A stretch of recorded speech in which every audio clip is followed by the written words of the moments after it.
जय गुरु जी, शुक्राना गुरु जी। सारी संगत को जय गुरु जी। संगत जी, आपको पता है गुरु जी हमें 7 नंबर की ब्लेसिंग कैसे देते हैं, हम सबको हेल्थ कैसे ब्लेस करते हैं। तो चलिए इसी पर एक आंटी जी का सत्संग सुनते हैं, जिसमें उन्होंने इस बात को बहुत अच्छे से एक्सप्लेन किया है। ये सत्संग पूरा ज़रूर सुनिएगा, आपको बहुत अच्छे आंसर्स मिलेंगे। तो चलिए आंटी जी का सत्संग सुनते हैं। जय गुरु जी। संगत जी, मैं अपना सत्संग शेयर करना चाहती हूँ। मैं अपना सत्संग गुरु जी के मंत्र जाप से शुरू करती हूँ। ओम नमः शिवाय, शिव जी सदासाय। ओम नमः शिवाय, गुरु जी सदासाय। ओम नमः शिवाय, शिव जी सदासाय। ओम नमः शिवाय, गुरु जी सदासाय। जय गुरु जी, शुक्राना गुरु जी, अनंतम अनंतम शुक्राना। संगत जी, ये मेरा भाई मतलब मेरा भाई अंकल जी का सत्संग है। मतलब वो संगत जी, वो मैं एक दिन 8 जून को ऑफिस से घर पर आ गई। तो मैं अपनी पूजा कर रही थी, तो मैं पूजा कर रही थी, तो मेरा पूजा कर कर मंत्र जाप कुछ था, तो मैं वो मंत्र जाप कर कर उठ ही रही थी। तो क्या हुआ उससे, मतलब मेरे भाई अंकल को पहले से ही 2 दिन से बुखार था, तो उन्होंने नॉर्मली दवा ली क्लिनिक से और फिर उनको लगा ठीक हो गए। और उस दिन मंडे था संगत जी, तो वो ऑफिस चले गए। तो जब मैं शाम को ऑफिस से आकर जब मैं पूजा कर रही थी, मंत्र जाप किया मैंने, और मैं जैसे उठ ही रही थी मंत्र जाप करके, तो फ़ोन पास ही में था। तो मेरा फ़ोन बजा, तो उनका नाम आया, तो मैंने फ़ोन उठाया, तो उनके ऑफिस में जो कलीग है, सहकारी है, उनसे बात हुई। उन्होंने बोला मेरे भाई अंकल के पेट में बहुत दर्द हो रहा है और वो उन्हें लेकर आ रहे हैं। उनका जो पुराना फाइल है आप लेकर दीदी आंटी वो ऑफिस पहुंच जाइए, हॉस्पिटल पहुंच जाइए। तो मैंने बोला ठीक है करके, और फिर वैसे ही मैंने अपनी मम्मी आंटी जी को कहा कि ऐसे ऐसे हुआ है, तो उन्होंने बोला ठीक है।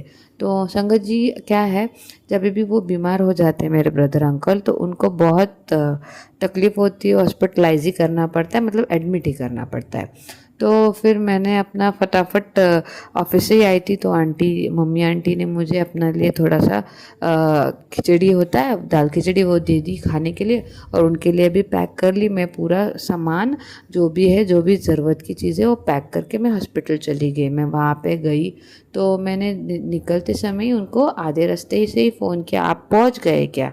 मुझे लगा वो मेरे से पहले ही पहुँच जाएंगे। वैसे तो ऑफिस थोड़ा सा दूर है संगत जी, बट मुझे ऐसे लगा वो मेरे से पहले पहुंच जाएंगे। तो मैंने उनको कॉल करके पूछा, तो उन्होंने बोला मैं अभी तक निकला नहीं हूँ।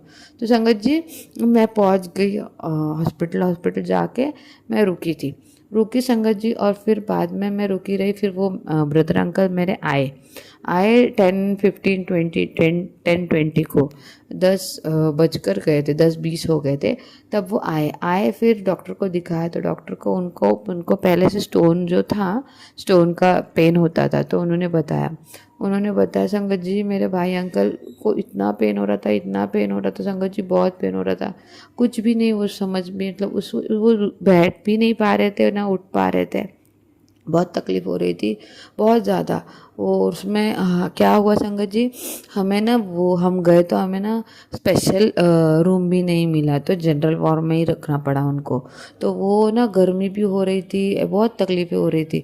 फिर कैसे तैसे हमें डॉक्टर ने फटाक से उन्हें शिफ्ट कर दिया। फिर उनको जो होते ग्लूकोज सलाइन वो सब चढ़ाए संगत जी। फिर उसके बाद में थोड़ी देर उनको पेन हो ही रहा था। फिर सोनोग्राफी कराई संगत जी, तो उसमें पता चला कि वो जो स्टोन है वो ब्रेक हो गया है, और ब्रेक होके संगत जी वो नीचे आ गया है, ऐसे हुआ।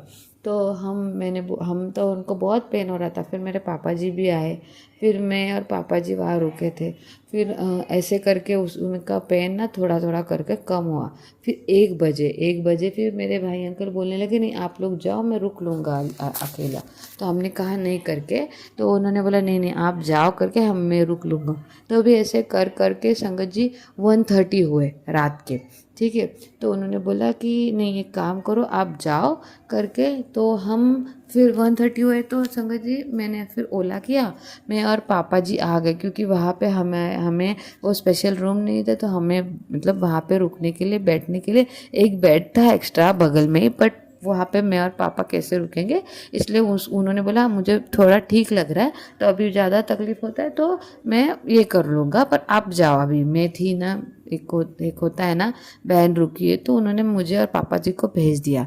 संगत जी मैं ना सोचने लगी अभी पता नहीं स्टोन नीचे आया, ऑपरेशन करना पड़ेगा, क्या करना पड़ेगा संगत जी, मैं ऐसे सोच रही थी। और उतनी रात में संगत जी मैं और पापा ओला से आ रहे थे, तो हम ओला से हॉस्पिटल से निकले, कुछ मुझे लगता है कि कुछ 100-200 मीटर की दूरी पे या ज़्यादा से ज़्यादा 300 मीटर की दूरी पे आए, और एक black I think so Mahindra थी, हाँ महिंद्रा थी, और ब्लैक महिंद्रा थी, वो पीछे से आई और वो आगे आई, और वो आगे आई और उसमें 4x7 नंबर आया संगत जी, 4x7। गुरुजी ने मुझे दर्शन दिए और वो आगे से वो राइट मारकर चली गई।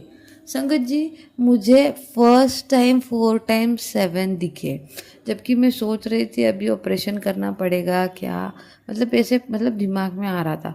तो संगत जी गुरुजी ने मुझे, वो सोच रही थी, मैं और पापा आ रहे थे, मुझे पता नहीं पापा क्या सोच रहे थे क्या नहीं, पापा और फैमिली में से कोई भी, मैंने मतलब मैं गुरुजी को मानती हूँ, मैंने किसी को भी मतलब ये नहीं किया है कि मैं मानती हूँ गुरुजी को, इसलिए मैं अपनी तरफ से जितना हो सकता है मैं करती हूँ। मैंने मम्मी पापा भाई को किसी को बताया नहीं है। तो संगत जी पर मैंने अपने भाई को ब्रेसलेट दिया है, वो पहनता है। मैंने उनको बोला उसमें वो एक नज़र नहीं लगने के लिए काले और नीला एक जो स्टोन होता है वो है, इसलिए वो उस वजह से वो पहन लेता है संगत जी। तो संगत जी वो मुझे जैसे वो ब्लैक कलर के महिंद्रा दिखी, उसमें 4x7 था संगत जी, मैं एकदम शॉक। और रात के 140 को मैं बोलने लगी ये 4x7 मैंने अपने लाइफ में जब से मैं संगत जी गुरु जी से जुड़ी हूँ मुझे कभी नहीं दिखाई दी। मुझे तितली रूप में, कबूतर रूप में गुरु जी ने मुझे दर्शन दिए में, बट मुझे ये वाला संगत जी मतलब मुझे इतना ये लगा कि हाँ उसके मतलब मुझे लगा गुरुजी अभी इस मतलब मेरा सोल्यूशन आ जाएगा कुछ। संगत जी ऐसा हुआ।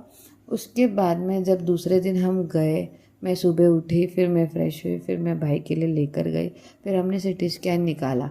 फिर उसके बाद में जब उनसे 2 दिन रखा भाई को, तो संगत जी जब डिस्चार्ज होना था तब डॉक्टर से चेक किया कि स्टोन का क्या है करके, तो उन्होंने 1-2 चीज़ें बताई। उनके लीवर में थोड़ा सा स्वेलिंग था और इन्फेक्शन हो गया था, तो उन्होंने बोला उनको नॉन वेज नहीं खाना है और बनाना फ्रूट्स खाने हैं, बनाना खाना है। और संगत जी जब हमने स्टोन के बारे में पूछा तो उन्होंने बोल दिया वो स्टोन ना, हमने मेडिसिन दी, वो स्टोन ब्रेक होके निकल गया करके, आपके सिटी स्कैन में कुछ भी कोई भी स्टोन आया नहीं है। संगत जी इतना लख बारी शुक्राना गुरुजी का। गुरुजी आपने बहुत बहुत बहुत मदद की है, बहुत बहुत शुक्राना गुरुजी। ऐसे ही मेरे मम्मी पापा मेरे भाई के साथ अंग संग रहना गुरुजी, आप तो मेरे साथ हो गुरुजी, प्लीज़ उनके साथ भी अंग संग रहना।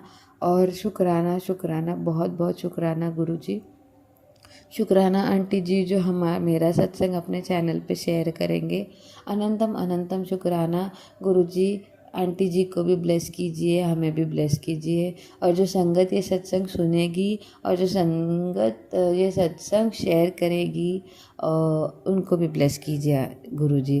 थैंक यू सो मच गुरुजी। अनंतम अनंतम शुक्राना, अनंतम अनंतम शुक्राना आंटी जी।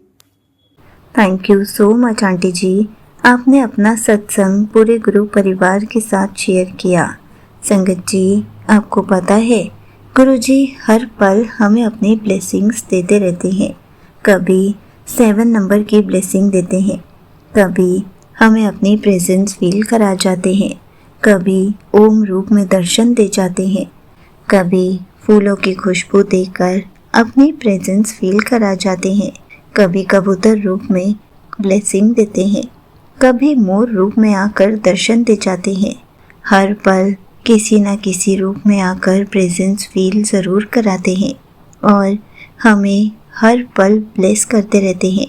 साथ साथ हमें और हमारे परिवार को हेल्थ भी ब्लेस करते हैं। हमें तो हर पल गुरु जी का शुक्राना करते रहना चाहिए, हर पल उनका सिमरन करते रहना चाहिए, क्योंकि सिर्फ शुक्राना और सिमरन करने से ही गुरु जी हर पल हमें ब्लेस करते जाएंगे। साथ साथ हम अपना कनेक्शन भी गुरु जी के साथ स्ट्रॉन्ग कर पाएंगे। इसलिए संगत जी, हर पल गुरु जी को याद करते रहिए, हर पल उनका शुक्राना करते रहिए, सिमरन करते रहिए।